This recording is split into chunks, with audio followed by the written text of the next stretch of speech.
12월 16일 하늘에서 내리는 일용할 양식 하나님 말씀은 창세기 3장 1절에서 5절까지 말씀입니다. 그런데 뱀은 여호와 하나님이 지으신 들짐승 중에 가장 강교하니라. 뱀이 여자에게 물어 이르되 하나님이 참으로 너희에게 동산 모든 나무의 열매를 먹지 말라 하시더냐. 여자가 뱀에게 말하되 동산 나무의 열매를 우리가 먹을 수 있으나 동산 중앙에 있는 나무의 열매는 하나님의 말씀에 너희는 먹지도 말고 만지지도 말라 너희가 죽을까 하노라 하셨느니라. 뱀이 여자에게 이르되 너희가 결코 죽지 아니하리라. 너희가 그것을 먹는 날에는 너희 눈이 밝아져 하나님과 같이 되어 선악을 알 줄 하나님이 아심이니라. 아멘. 오늘 우리가 읽은 말씀은 이제 사람에게 죄를 짓게 하는 뱀의 유혹에 대한 말씀입니다. 1절 말씀 보면 이제 뱀에 대해서 이렇게 말씀하고 있습니다. 뱀은 여호와 하나님이 지으신 들짐승 중에 가장 강교하니라 이렇게 말씀하고 있습니다. 강교하다라고 하는 것은 간사하다라는 말입니다. 이 간교하다, 간사하다라는 말의 뜻은 자신의 이익을 위해서 나쁜 꾀를 부리는 것을 의미합니다. 그러니까 이제 뱀의 강교함이라고 하는 것은 사람으로 하여금 하나님과 멀어지게 만들기 위해서 꾀를 부리는, 그래서 자신의 이익을 취하려고 하는 행동을 의미하는 것이죠. 이런 뱀이 이제 사람에게, 하와에게 이렇게 질문합니다. 하나님이 참으로 너희에게 동산 모든 나무의 열매를 먹지 말라 하시더냐 이렇게 질문을 하죠. 이때 여자가 2절과 3절에서 이렇게 대답을 합니다. 동산 나무의 열매를 우리가 먹을 수 있으나 동산 중앙에 있는 나무의 열매는 하나님의 말씀에 너희는 먹지도 말고 만지지도 말라 너희가 죽을까 하노라 하셨느니라 이렇게 대답을 하죠. 우리가 동산 나무의 열매를 다 먹을 수 있는데 동산 중앙에 있는 나무의 열매는 먹지 말라 하셨다. 우리가 죽을까 하노라 하셨다라고 대답을 합니다.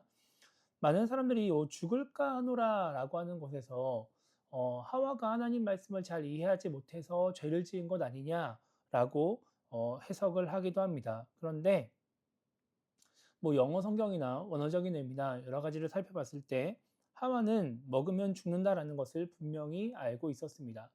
단지 그냥 어, 창세기 2장에서 나오는 그 말씀 중에 반드시라고 하는 표현이 없을 뿐이지 의미적으로는 동일한 그런 표현을 사용하고 있는 것이죠. 그러니까 하와는 먹으면 죽을 거야 라고 대답을 하는 겁니다. 그러니까 뱀이 4절에서 이렇게 말을 합니다. 너희가 결코 죽지 아니하리라 라고 대답을 하죠. 이제 뱀의 본격적인 유혹이 시작이 되는 겁니다. 너희는 먹으면 죽을 걸로 알고 있지 근데 먹으면 죽지 않을 거야 라고 말을 하면서 5절에서 이렇게 말을 하죠. 너희가 그것을 먹는 날에는 너희 눈이 밝아져 하나님과 같이 되어 선악을 알 줄 하나님이 아심이니라 라고 말을 합니다.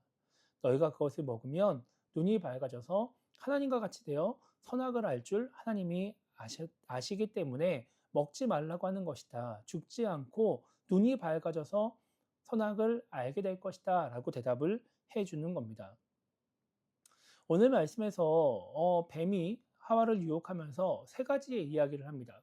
선악과를 먹으면 죽지 않으면서 이루어지는 일들에 대해서 세 가지를 이야기하는데 첫 번째가 눈이 밝아진다라고 하는 것이죠. 그리고 하나님과 같이 된다라고 하는 것이고 그래서 선악을 알게 될 것이다라고 말을 합니다. 하와가 뱀의 이야기를 듣고 결국은 선악과를 먹게 되는데 하와가 유혹된 부분이 어디일까요? 눈이 밝아지는 것일까요? 눈이 밝아지는 것을 원했기 때문에 선악과를 먹었을까요? 혹은 선악을 알고 싶어서 선악과를 먹었을까요? 아닙니다. 하와는 하나님과 같이 되고 싶어서 선악과를 먹게 되는 겁니다. 하나님과 같이 되고 싶었기 때문에 하나님의 명령을 어기는 것이죠. 하나님의 말을 듣지 않는 겁니다. 하나님의 명령을 듣는, 하나님의 명령을 들어야 하는 피조물이 아니라 하나님과 같이 되고 싶었던 마음이 있었기 때문에 그는 하나님의 명령을 어기고 선악과를 먹게 되는 것이죠. 그것이 바로 인간으로 하여금, 하와로 하여금 죄를 짓게 만든 것이고 성경은 이렇게 하나님의 말씀대로 하지 않고 내 마음대로 하는 것, 내 마음대로 행동하는 것을 죄라고 말을 합니다. 우리가 일반적으로 생각하는 법을 어기고 뭔가 잘못된 행동을 할 때 죄라고 말하는 것이 아니라 성경은 하나님 말씀을 어기는 것을 죄라고 말을 하는 것이죠. 우리가 많이 사용하는 단어들 중에 주인의식이라는 말이 있습니다. 이 주인의식이라는 말의 뜻은 일이나 단체 따위에 대하여 주체로서 책임감을 가지고 이끌어가야 한다는 의식을 의미합니다. 그러니까 내가 주인은 아니지만 주인 같은 책임감을 가지고 무언가를 하려고 하는 생각을 주인의식이라고 말을 합니다. 그런데 이 주인의식과 비슷하게 사람들이 착각하며 하는 생각이 있습니다. 그것은 바로 주인이 되려는 의식입니다. 내가 속해 있는 공동체 안에서 어떠한 조직 안에서 내가 주인은 아니지만 주인의식을 가지고 무언가 행동하고 살아갈 때 그 사람은 책임감 있는 행동을 하기 때문에 무언가 조직에, 공동체에 유익한 사람이 될 수 있습니다. 그런데 주인이 아님에도 불구하고 내가 주인이 되려는 의식을 갖게 된다면 그 사람은 공동체에, 조직에 해로운 사람이 될 수 있는 것이죠.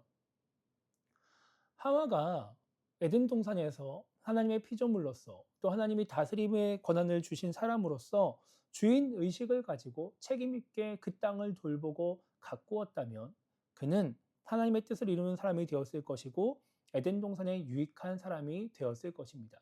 그런데 그는 주인 의식을 갖지 않고 주인이 되려는 의식을 갖게 되죠. 그래서 결국 죄를 짓고 에덴 동산에서 쫓겨나게 되는 것입니다. 이 땅을 살아가는 우리도 이 하와 같은 모습이 있지 않은지 한번 생각해 봐야 합니다.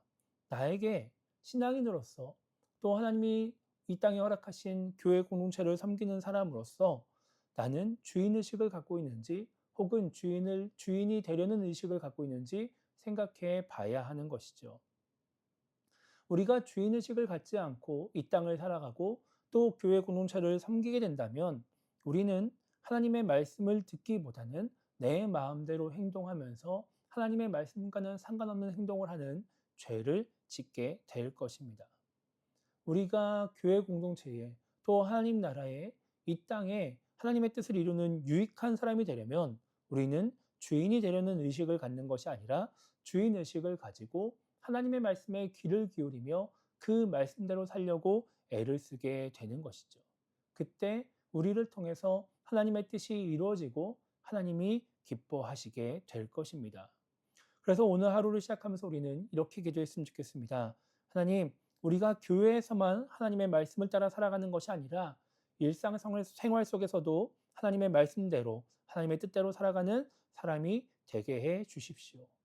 주인이 되려는 의식을 가지고 살아가는 것이 아니라 주인 의식을 가지고 이 땅을 살아가며 또 교회에서 신앙생활을 감당함으로 말미암아 세상 속에서 하나님의 뜻을 이루어가고 또 세상을 이롭게 하고 또 교회에서 주어진 사명을 감당하며 교회를 이롭게 하는 사람이 되게 해달라고 기도하며 오늘 하루를 시작했으면 좋겠습니다.